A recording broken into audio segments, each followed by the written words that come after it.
Pernahkah teman-teman merasa memiliki banyak teman, tetapi tetap merasa kesepian? Nah, bagaimana hal ini bisa terjadi? Di era digital ini, kita memang mudah terhubung secara online. Namun, ironisnya, semakin sulit untuk membangun koneksi yang mendalam. Fakta penelitian menunjukkan bahwa semakin sering kita berselancar di dunia maya, semakin tinggi pula risiko kita mengalami rasa kesepian. Mengapa? Karena interaksi digital seringkali hanya sekedar angka, seperti jumlah like, followers, ataupun views. Nah, pertanyaannya, berapa banyak dari mereka yang benar-benar peduli dan memahami keadaan kita saat kita benar-benar down? Hubungan yang berkualitas lebih penting daripada jumlah teman. Kadang satu teman sejati lebih berharga daripada 100 kenalan. Saya Nasruddin, dalam beberapa menit ke depan kita akan membahas mengenai pertemanan di era digital, koneksi tanpa batas, atau ilusi kesepian. Sebagai pembuka, ada sebuah fakta menarik yang menunjukkan betapa besarnya pengaruh media sosial dalam kehidupan kita saat ini. Nah, menurut data We Report tahun 2025, sekitar 63,9% populasi global atau kurang lebih 5,24 miliar orang aktif menggunakan media sosial.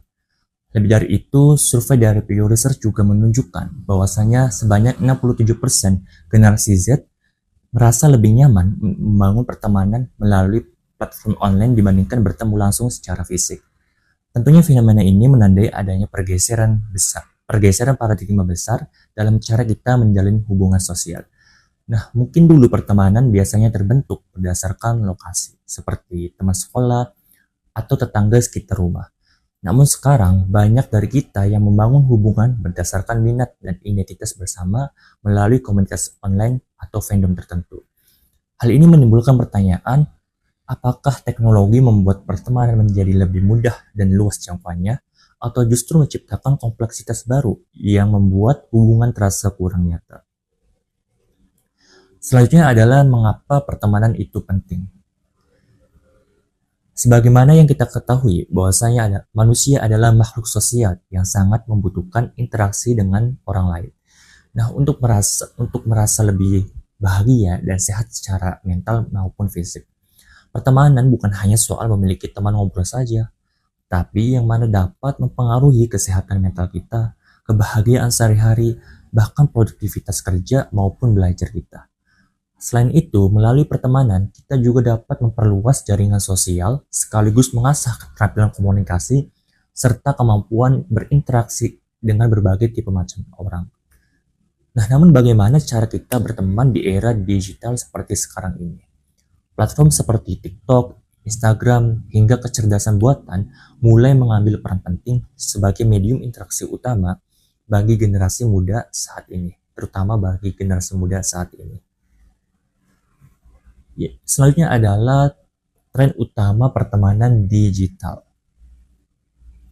Nah, jika kita melihat tren utama di dunia persahabatan digital saat ini, ada beberapa hal menarik yang perlu kita perhatikan.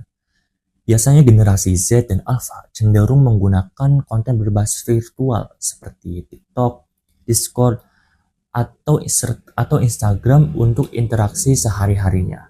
Sementara itu, untuk generasi milenial, lebih memilih LinkedIn sebagai jejaring profesional serta WhatsApp Group ataupun Facebook Group sebagai sarana komunikasi kelompoknya.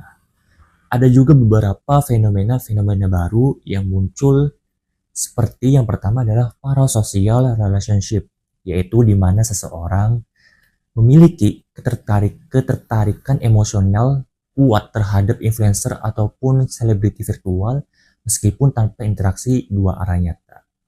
Nah, ada pula konsep digital nomad friendship, yaitu persahabatan lintas negara yang terbentuk lewat coworking space virtual sehingga batas geografis itu tidak jadi lagi penghalang. Nah, selain itu, untuk komunitas gamer global ini yang semakin besar, diperkirakan ada sekitar 3,2 miliar gamer di seluruh dunia yang membangun persahabatannya itu lewat game populer seperti Genshin Impact, Mobile Legends, ataupun game-game lainnya. Selanjutnya adalah mengenai keuntungan pertemanan digital. Seperti yang kita ketahui, digital era adalah satu masa yang mana teknologi digital, internet, komunikasi signifikan mengubah berbagai aspek kehidupan manusia, Termasuk salah satunya adalah cara menjalin pertemanan. Nah, tentu hal ini akan mengarah pada dua hal, yaitu kebaikan dan keburukan. Nah, keuntungan terbesar dari pertemanan digital tentu saja akses tanpa batas ke berbagai budaya berbeda serta komunitas niche sesuai minat masing-masing individu. Nah, misalnya ada penggemar anime ataupun fans K-pop yang dapat berkumpul secara virtual tanpa adanya hambatan jarak. Yang kedua adalah fleksibilitas dan kenyamanan, di mana interaksi bisa dilakukan kapan saja sesuai kenyamanan masing-masing tanpa harus bertemu fisik langsung. Contohnya, kita dapat menyelesaikan suatu proyek ataupun tugas kelompok secara bersama, berkolaborasi, lintas zona waktu menggunakan aplikasi seperti Google Docs atau SharePoint yang biasa kita pakai. Nah, selain itu, pertemanan digital juga dapat memberi dukungan mental. Contohnya ada forum anonim, tempat di mana orang bisa curhat masalah terpendam terdalam tanpa takut dihakimi, atau ada AI chatbot yang selalu siap dengerin keluh kesah kita kapan saja. Nah, mungkin kedengarannya kurang manusiawi, tapi buat kita yang benar-benar kesepian, hal itu bisa menjadi salah satu solusi. Selanjutnya adalah tantangan dan resiko. Nah, teman-teman, setelah kita mendengar mengenai keuntungan dari pertemanan digital, tentu saja ada risiko yang sering kita anggap remeh.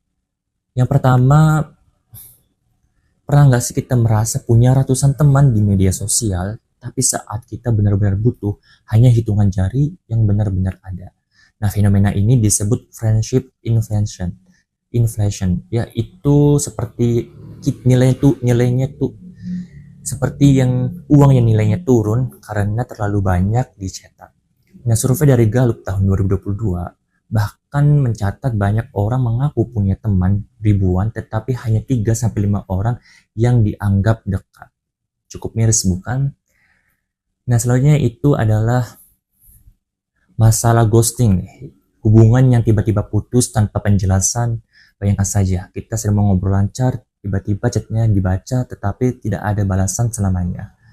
Hal ini tentunya akan menimbulkan rasa sakit, bingung, tetapi hal ini sudah menjadi hal yang biasa, hal yang lumrah di era digital sekarang. Nah, belum lagi ada tekanan psikologis karena social comparison, yaitu setiap hari kita yang disuguhi highlight, reels kehidupan orang lain yang seperti liburannya mewah, kehidupan gemilang, hubungan romantis yang sempurna. Tanpa sadar tuh kita mulai membandingkan hidup di balik layar hidup kita dengan orang lain. Alhasil muncul perasaan gelisah, depresi, stres, seolah-olah kita tidak cukup pantas untuk mengikuti standar yang sebenarnya. Nah, selanjutnya juga ada masalah FOMO nih, yang takut ketinggalan update atau tren. Ternyata tekanan untuk selalu up to date ini memaksa banyak orang, terutama generasi muda seperti kita terus-menerus untuk terhubung secara online. Ekspektasi agar setiap postingan harus viral dan dapat ribuan like. Yang mana tentunya hal ini melelahkan secara mental. Kita mungkin sempat lupa bahwasanya hidup bukan hanya kompetisi popularitas. Yang paling mengkhawatirkan adalah ancaman privasi. Oversharing data pribadi ke teman online bisa menjadi bumerang. Ada kasus catfishing, yaitu orang berpura-pura menjadi sosok lain, entah itu untuk menipu, mengeksploitasi, atau sekedar hiburan. Nah, di aplikasi kencan atau media sosial, modus ini biasa semakin marak. Jadi, ya, mari kita lihat-lihat dulu sebelum kita berbagi cerita ke teman online. Selanjutnya adalah strategi pertemanan sehat di era digital. Nah, bagaimana cara kita menjaga hubungan pertemanan yang sehat di tengah gempuran era digital seperti sekarang ini? Kita semua tahu di satu sisi teknologi memudahkan kita berinteraksi, tetapi di sisi lain kadang justru bikin hubungan jadi terasa hampa. Nah, sebenarnya strateginya cukup sederhana. Yang pertama adalah kita perlu seimbang. Jangan sampai obrolan di chat atau di comment section jadi pengganti ngopi bareng ataupun tatap mata langsung. Nah, misalnya sesekali kita ajak teman untuk meet up, alih-alih hanya saling kirim stiker di grup. Karena kedekatan yang nyata itu dibangun dari mendengar suara, melihat ekspresi, dan merasakan kehadiran satu sama lain. Yang kedua adalah fokus pada kualitas, bukan jumlah. Punya teman 10 yang selalu siap dengerin curhatan kita, jauh lebih baik daripada 1000 follower yang cuma jadi silent reader. Nah, ibarat tanaman, lebih baik kita rawat beberapa bunga yang subur daripada punya kebun luas tapi isinya hanya rumput kering. Yang selanjutnya adalah literasi digital atau melek digital. Nah, literasi digital adalah bagaimana seseorang menggunakan, merespon, memilah, dan memilih informasi yang diterima melalui instrumen digital yang digunakannya. Bukan cuma kita pakai aplikasi saja, tapi kita juga dapat paham etika, kapan harus reply pesan, kapan tidak overshare ke media sosial, dan bagaimana menjaga privasi. Contoh kecilnya, jangan tag foto teman kita tanpa izin, atau post data pribadi yang berisiko. Nah, ingat, digital footprint kita itu seperti tato, sekali terpampang sulit dihapus dan meninggalkan jejak digital yang bisa dibilang abadi. Selanjutnya adalah masa depan pertemanan digital. Nah, pernah nggak sih kita membayangkan bagaimana persahabatan di masa depan? Di tengah perkembangan teknologi yang terus meningkat, mungkin tiba-tiba metaverse sudah bikin kita bisa ngobrol atau nongkrong di ruang virtual 3 dimensi. Kayak lagi ngopi bareng teman meskipun jarak ribuan kilometer. Atau bayangkan AI matchmaking, di mana kita bisa mencocokkan sama teman yang klop banget secara kepribadian, hanya cuman modal algoritma. Nah, bahkan lewat hologram, kita juga bisa salaman virtual sama teman di Brazil, di Jepang, ataupun di Australia secara real time terlihat.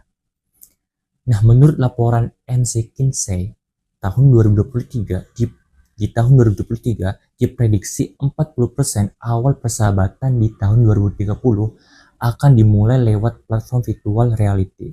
Nah, angka ini bukan cuma peluang, tapi juga tantangan sejauh mana teknologi bisa memperkuat hubungan kita, bukan menggantikan esensi manusiawinya.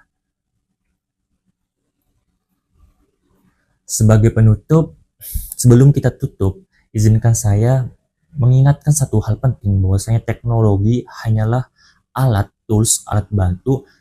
Hasil akhirnya adalah bergantung pada bagaimana kita menggunakannya. Nah, apakah untuk membangun relasi yang bermakna, penuh empati, kejujuran, komitmen tulus, atau sekedar menumpuk angka di layar. Nah, teman-teman, media sosial memang mempermudah komunikasi, tetapi jangan lupa yang menentukan dampaknya pada kebahagiaan dan kesehatan mental itu bukanlah seberapa cepat kita terkoneksi, melainkan seberapa dalam koneksi itu terjadi. Saya Nasruddin, untuk pembahasan kali ini mungkin itu saja. Terima kasih.